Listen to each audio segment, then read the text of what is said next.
उत्तर प्रदेश में सभी सियासी दल 2027 के चुनाव की तैयारियों में अभी से जुट गए हैं। ऐसे में बहुजन समाज पार्टी ने भी अपने मिशन 2027 को धार देना शुरू कर दिया है।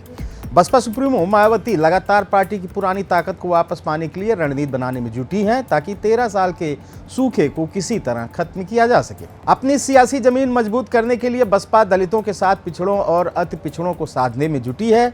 इसके लिए बाकायदा रणनीति बनाकर काम किया जा रहा है। बसपा सुप्रीमो मायावती के निर्देश पर बहुजन समाज पार्टी गांव-गांव जाकर पिछड़े और अति पिछड़ों को जोड़ने के लिए चौपाल लगा रही है, जिसमें बसपा सरकार में उनके किए गए कामों को गिनाया जा रहा है। इसके साथ ही ये बताया जा रहा है कि अगर बसपा की सरकार आती है तो उनके लिए और क्या क्या काम किए जाएंगे। एक खबर के मुताबिक पार्टी पदाधिकारियों की इन चौपालों के जरिए हर जिले में कम से कम 100 से 150 सदस्यों को जिला संगठन कार्यकारिणी में शामिल करने को कहा गया है, जो पिछड़े और अति पिछड़े समाज से हों। पार्टी का मानना है कि प्रदेश में जब जब मायावती की सरकार रही तब पिछड़ों और अति पिछड़ों के लिए बड़े पैमाने पर काम किए गए थे। बसपा सुप्रीमो ने इन तमाम कामों को इस समाज के बीच ले जाने को कहा है।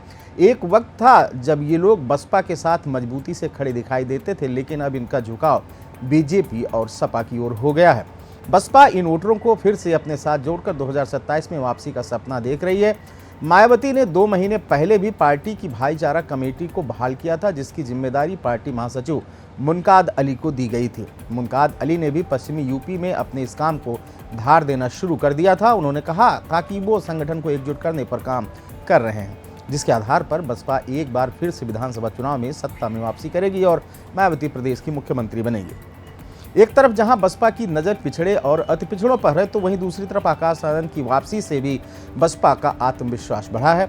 आकाश आनंद को युवाओं को जोड़ने की जिम्मेदारी दी गई है। युवा वर्ग में वो बहुत लोकप्रिय हैं, युवा खुद उनसे कनेक्ट भी कर पाते हैं। खबर में यहीं तक, दीजिए अनुमति। नमस्कार।